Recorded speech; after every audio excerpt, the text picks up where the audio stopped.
Hi guys, Stephen Smith coming to you from Significant Wealth Partners. We're going to continue the Social Security education. We've talked about how your benefits get calculated through the AIM formula. We have talked about Social Security running out of money and how much of your income is subject to that taxation and how much of your Social Security benefits are taxed. So we're going to dive right into how do you figure out how much of your Social Security is taxed. So guys, that formula is called provisional income.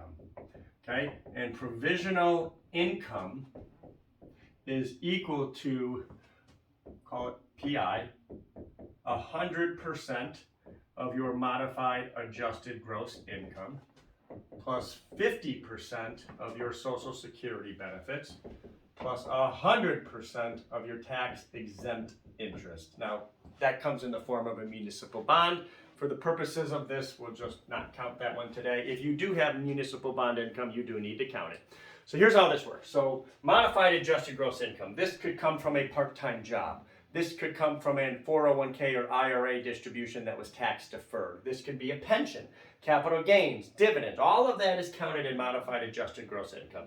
And then they take 50% of your Social Security benefits, and that's how they come up with your provisional income number. So let's hypothetically say that you have $30,000 in Social Security benefits, so 50% of that is $15,000, right? And let's say you have an IRA distribution of $50,000, and that's all you got.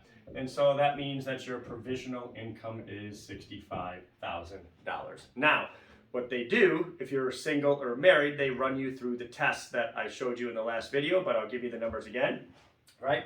If you are single making over $25,000 a year in provisional income, or married over $32,000 a year, that means up to 50% of your Social Security benefits are taxable. And if you're single over $34,000 and married over $44,000, now up to 85% of your Social Security is taxable.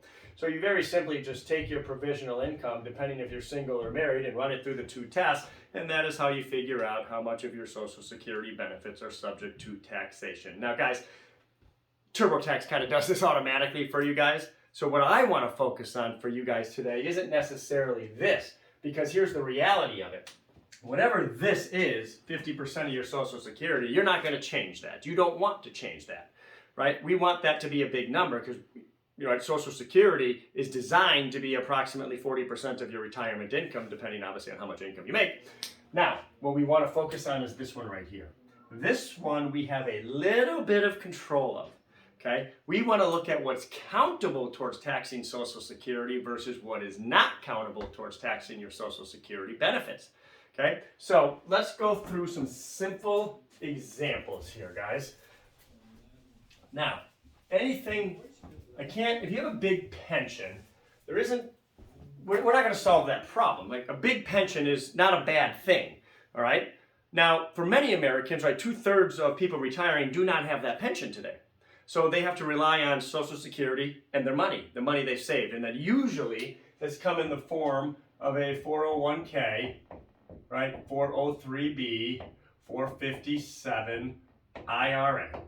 And usually it's tax deferred, which by the way, you should have tax deferred it because when you started working, right, the theory is you'd make less money in retirement than you did while you were working. Now, I don't always find that one to be true, but what you didn't know is when you started your working career many years ago, the tax brackets are lower today than what they were when you started. So by you doing that tax deferral, that actually helped you. However, you made a deal with the federal government, pay me now or pay me later. Most of you chose later. Every dollar in these types of accounts, if you put it in the tax deferred side of it, it's 100% taxable. That's countable towards taxing your Social Security. So what we have to understand is how do we make it not countable? And the number one way to do this is start looking at moving money out of your tax deferred account. So first off, these three need to get to an IRA at some point, right? So if you're over 59 and a half, still working, some of you can do an in-service rollover on your 401ks and get it into that IRA, okay? So that is an option. Now, if the money's already rolled over to an IRA, we want to work on getting it from the IRA to the Roth IRA. And yes, that means you got to pay the tax. And a lot of people say, well, wait a minute, if I pay the tax, how long is it going to take me to get that money back? Right? I'm losing interest that I could have been earning on that money. Well, that's actually incorrect. All right, so let's talk about that. Let's say you have $100,000 in an IRA, and let's say you're married and you are in a 22% tax bracket after Social Security and maybe a pension. Okay, so I know then that money that comes out of that IRA is going to be taxed at the 22% rate. I know that because of everything else you have going on. Now, keep in mind, I got to know what's going on in order to give you this advice. So this is just a strategy. The strategy is going to be different for all of you, okay? Now, if you have 100 grand in an IRA at a 22% bracket, you got to realize you don't have 100 grand. You have 78, that's not an 8, you have 78,000 spendable dollars. And everyone says, well, wait a minute, how long is my 78 going to, how long is it going to take that to get back to 100? What you guys got to realize is this is even, right? 100 grand in an IRA, knowing you're going to be in a 22% tax bracket, you only have 78,000 spendable. You never had 100. This $22,000 that you paid in taxes, it is not your money. It doesn't belong to you, and it never did. Guys, it's theirs. Spell it out. B-I-R-S. It's theirs, right? Now, people feel they're going to lose out on interest on that money. Well, let's do some basic math. Let's say you earned interest of 10%. That'd be pretty nice right now, right? And so now you got $110,000. But you need some money. You got to take a withdrawal. So let's say you take out 5%, right, which is $5,500. Now, can I send you, or your current advisor sends you $5,500 out of your IRA? No, we got to withhold the tax, right? Charles Schwab, Fidelity, whoever you work with, they will send that money to the government. So I know we got to withhold the 22% in taxes, right? And what goes net to you is $4,290. That's yours. That you get to keep. Now, over here on the Roth, same thing. You earn 10%, right? You got $85,800. You take out the same 5% withdrawal, and guess what, guys? It's $4,290. You didn't give anything up. You didn't lose out on interest in that by paying the tax and doing that conversion and getting this money into that Roth IRA, because this, you don't pay taxes on the interest you earn in a Roth, right? You don't. Now, there is a 5-year rule as it relates to a conversion, but guys, Roths are FIFO, first in, first out. So if you build the proper income plan, that rule should not come into play, all right? And I can address more of that later. But getting that money over here, because you guys got to realize that anytime money comes out of the IRA, that's going to subject your Social Security to more taxation. Anytime it comes out of the Roth, it doesn't subject your Social Security to taxation. It's not countable.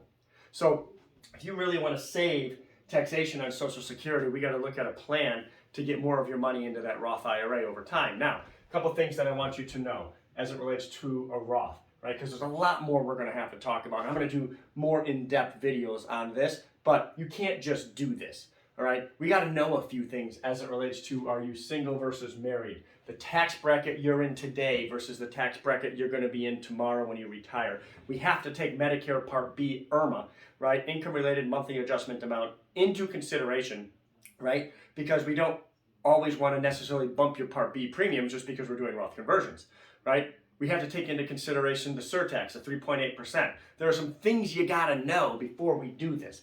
And that's the job of a financial advisor, to truly help you with this. Guys, I do cover a lot of this in detail in my book, The Retirement Paycheck, but this is how your Social Security is taxed, and this is a strategy that might fit for some of you as it relates to minimizing the impact of taxation on your Social Security. Guys, as always, follow my page, like my page, a lot more content coming, and we'll talk soon. Bye, guys.